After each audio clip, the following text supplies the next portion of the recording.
Welcome to கேஜேஸ் kingdom.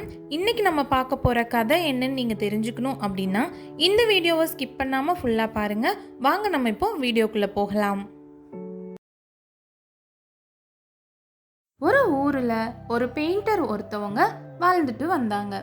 அவங்க அந்த ஊரில் இருந்த மார்க்கெட்டுக்கு நடுவில் ஒரு சின்னதாக கடையை வச்சுருந்தாங்க. அந்த கடையில் தான் அவங்க தன்னோட பெயிண்டிங் வேலை எல்லாத்தையும் செய்வாங்க. படம் வரைகிறதுலேருந்து ஒரு கடைக்கான ஃப்ளெக்ஸ் போர்டுக்கு பெயிண்ட் பண்ணுறது, அதில் எழுதுறது அப்படின்னு எல்லா வேலைகளையுமே அவங்க செய்வாங்க. எந்த வேலை செஞ்சாலும் அதை தெளிவாக திருத்தமாக செய்யணும் அப்படிங்கிறது அவங்களோட எண்ணம். அந்த மாதிரியே எல்லா வேலைகளையுமே ரொம்ப மனநிறைவோடும் ரொம்பவும் நீட்டாக க்ளீனாக பண்ணுவாங்க. அந்த ஊரில் இருந்த எல்லாருக்குமே அவங்க செய்கிற வேலை அப்படின்னா ரொம்பவுமே பிடிக்கும். யாராக இருந்தாலும் அவங்க கிட்ட தான் கொண்டு வந்து ஃப்ளெக்ஸை ரெடி பண்ணுறதுக்கு கொடுப்பாங்க. அன்னைக்கு அந்த பெயிண்டரை பார்க்கறதுக்காக அவங்களோட நண்பன் கடைக்கு வந்திருந்தாங்க. வந்தவங்க அவங்க செய்கிற எல்லா வேலைகளையுமே கவனிச்சாங்க. அதுக்கப்புறம் அந்த நண்பன் அந்த பெயிண்டர்கிட்ட, நீங்களும் எல்லாரும் செய்கிற மாதிரி தான் பெயிண்டிங் வேலையை செய்கிறீங்க, ஆனால் உங்களுக்கு மட்டும் இந்த ஊருக்குள்ளே அவ்வளவு நல்ல பேர் இருக்குது, உங்களை தேடி எல்லாரும் பெயிண்டிங்கை கொண்டு வந்து கொடுக்கறதுக்கான காரணம் என்ன அப்படின்னு சொல்லி கேட்டாங்க. அதுக்கு அந்த பெயிண்டர் சிரிச்சுக்கிட்டே, அதெல்லாம் எனக்கு தெரியாது, ஆனால் எனக்கு தெரிஞ்ச ஒரே விஷயம், எந்த வேலையாக இருந்தாலும் அதை நான் கரெக்டாக பண்ணணும்னு நினைப்பேன், அது மட்டும்தான் எனக்கு தெரிஞ்சது அப்படின்னு சொல்லி சொன்னாங்க. எப்போ கேட்டாலும் உங்ககிட்ட இருந்து இதே பதில் தான் வருது, சரி என்னைக்காவது ஒரு நாள் எனக்கு தெரியாமலா போகுது அப்படின்னு சொல்லிக்கிட்டே அங்கேருந்து கிளம்பி போக ஆரம்பித்தாங்க. அன்னைக்கு அந்த பெயிண்டருக்கு நிறைய வேலைகள் செய்ய வேண்டியது இருந்தது. கொஞ்சம் கூட நேரத்தை விரயம் ஆக்காம நம்ம சுறுசுறுப்பாக வேலை செஞ்சால் மட்டும்தான் கரெக்ட் டைமுக்கு எல்லா ஆர்டரையும் டெலிவரி பண்ண முடியும் அப்படின்னு நினச்சிக்கிட்டே கொஞ்சம் வேகமாக வேலையை செஞ்சுக்கிட்டு இருந்தாங்க. அந்த டைமில் அவங்கள பார்க்குறதுக்காக ஒருத்தவங்க வந்ததை கவனிச்சாங்க. சொல்லுங்கள் சார், உங்களுக்கு என்ன வேணும், எதுக்காக இங்கே வந்திருக்கீங்க அப்படின்னு சொல்லி அந்த பெயிண்டர் கேட்டாங்க. அதுக்கு வந்தவங்க, எனக்கு ஒரு ஃப்ளெக்ஸ் போர்டு ரெடி பண்ணணும், அதுக்காக உங்களை பார்க்க வந்திருக்கேன். எனக்கு கிட்டத்தட்ட 20 to 30 ஃப்ளெக்ஸ் போர்ட்ஸ் தேவைப்படுது. நாங்கள் எல்லா இடத்துலையுமே வைக்கணும், எங்களுக்கு நிறைய பிரான்ச் இருக்குது, நீங்கள் அதை ரெடி பண்ணி தர முடியுமா அப்படின்னு சொல்லி கேட்டாங்க.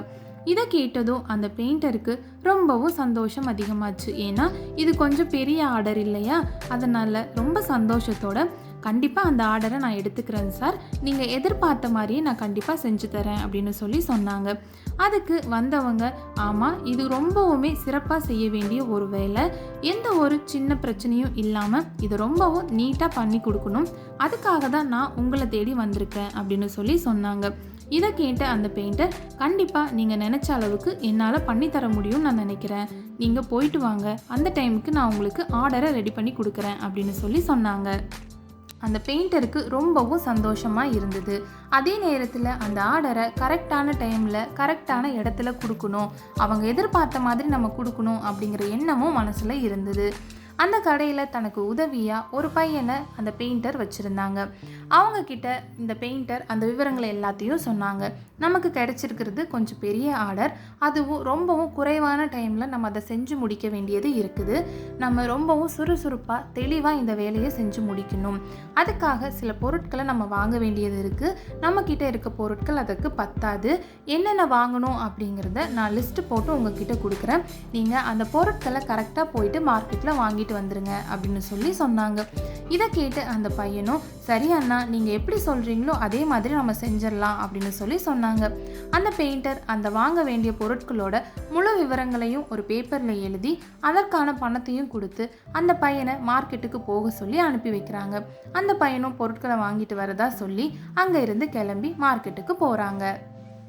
அந்த ஊரில் இருந்த மார்க்கெட்டில் புதுசாக ஒருத்தவங்க ஒரு கடையை திறக்கிறதுக்காக கடைகளை ரெடி பண்ணிக்கிட்டு இருந்தாங்க. இதை பார்த்து அங்கே இருந்த ஒரு வயசான தாத்தா, தம்பி நீங்கள் என்ன கடை இங்கே போட போகிறீங்க அப்படின்னு சொல்லி கேட்டாங்க. தாத்தா, நாங்கள் இங்கே ஒரு துணி கடை போட போகிறோம், அதுக்காக தான் இந்த கடையை ரெடி பண்ணிக்கிட்டு இருக்கோம் அப்படின்னு சொல்லி சொன்னாங்க. சரி தம்பி, ஆனால் என்ன கடைன்னு பார்த்தா தெரியலையே, ஏதாவது போர்டு வைக்கலாமே அப்படின்னு சொல்லி சொன்னாங்க. ஆமாம் தாத்தா, நான் இந்த ஊருக்கு புதுசு, இப்போ தான் இந்த கடையை கொஞ்சம் கொஞ்சமாக ரெடி பண்ணிக்கிட்டு இருக்கோம், யார் இந்த போர்டை ரொம்ப சிறப்பாக செய்வாங்கன்னு எனக்கு தெரியல, அதை விசாரித்து பார்த்து அவங்கக்கிட்ட கொடுக்கணும் அப்படின்னு சொல்லி சொன்னாங்க. இதை கேட்ட அந்த தாத்தா, இந்த ஊரில் ரொம்பவும் பிரமாதமாக பெயிண்டிங் செய்யக்கூடிய ஒருத்தவங்க இருக்காங்க, அவங்க கிட்ட நீங்கள் போயிட்டு இந்த பெயிண்டிங் வேலையை ஏன் கொடுக்கக்கூடாது அப்படின்னு சொல்லி கேட்டாங்க. இதை கேட்டதும் அந்த உரிமையாளர், கண்டிப்பாக தாத்தா நான் செய்கிறேன், ஆனால் அவங்க அவ்வளோ நல்லா பண்ணுவாங்களா அப்படின்னு சொல்லி கேட்டாங்க. தம்பி, நீங்களே அங்கே போய் பாருங்கள், அப்போ தான் நான் ஏன் இப்படி சொல்கிறேன் அப்படிங்கிறது உங்களுக்கு புரியும் அப்படின்னு சொல்லிட்டு அந்த தாத்தா அங்கேருந்து கிளம்பி போக ஆரம்பித்தாங்க. அந்த உரிமையாளரும், சரி அப்படி என்ன பிரமாதமாக செய்கிறாங்க, நம்ம அங்கே போய் பார்க்கலாம் அப்படின்னு முடிவு பண்ணாங்க. வழக்கம் போல் அந்த பெயிண்டர் தன்னோட கடையில் பெயிண்டிங் வேலைகளை செஞ்சுட்டு இருந்தாங்க. அப்போது அவங்கள பார்க்கறதுக்காக அந்த புது கடையோட உரிமையாளர் வந்தாங்க. வந்தவங்க கிட்ட, வாங்க சார், உங்களுக்கு நான் என்ன செஞ்சு தரணும் அப்படின்னு சொல்லி கேட்டாங்க. நான் இந்த மார்க்கெட்டில் ஒரு புதுசாக துணி கடையை ஆரம்பிக்க போகிறேன். அந்த கடைக்கு நீங்கள் ஒரு ஃப்ளக்ஸை ரெடி பண்ணி கொடுக்கணும். அதே மாதிரி கடைக்கு ஒரு நேம் போர்டையும் நீங்கள் ரெடி பண்ணி கொடுக்கணும். அந்த போர்டு ரொம்ப சிறப்பாக அழகாக பார்க்குறதுக்கு ரொம்பவுமே அட்ராக்டிவாக இருக்கணும் அப்படின்னு சொல்லி சொன்னாங்க.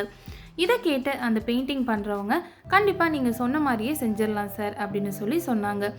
அந்த ஆர்டர் கொடுக்க வந்தவங்க, இந்த ஊருக்குள்ள உங்களுக்கு ரொம்பவுமே நல்ல பேர் இருக்குது, அப்படி என்ன சிறப்பு உங்ககிட்ட இருக்குது, நீங்கள் அப்படி என்ன பிரமாதமாக பெயிண்டிங் பண்ணுவீங்க, அதை நீங்கள் என்கிட்ட சொல்லலாமே அப்படின்னு சொல்லி கேட்டாங்க.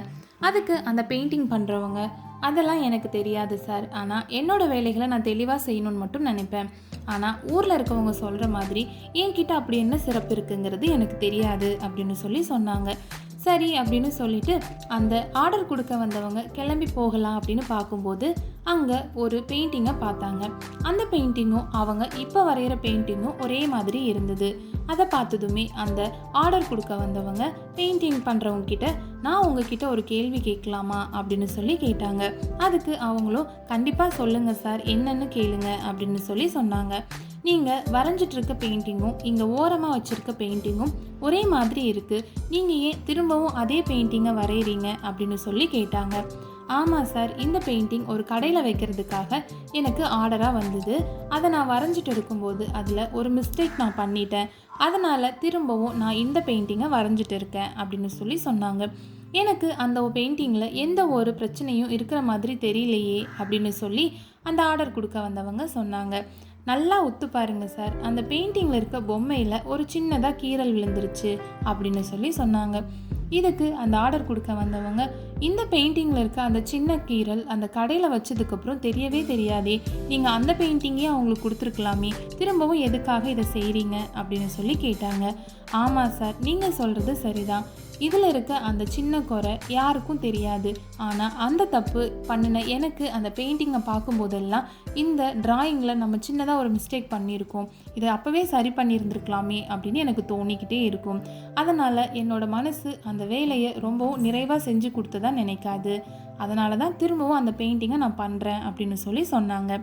இதை கேட்டு அந்த ஆர்டர் கொடுக்க வந்தவங்க, உங்களோட சிறப்பு என்னன்னு கேட்டால் நீங்கள் தெரியலன்னு சொன்னீங்க இல்லையா, இதுதான் உங்களோட சிறப்பு.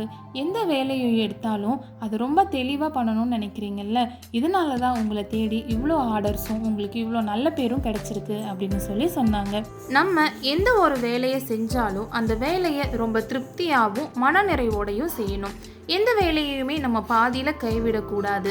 அதே மாதிரி நம்ம செய்கிற வேலைகளில் ஏதாவது ஒரு பிழையை நம்ம செஞ்சுருந்தோம் அப்படின்னா அதை சரி பண்ண வேண்டியது நம்மளோட கடமை.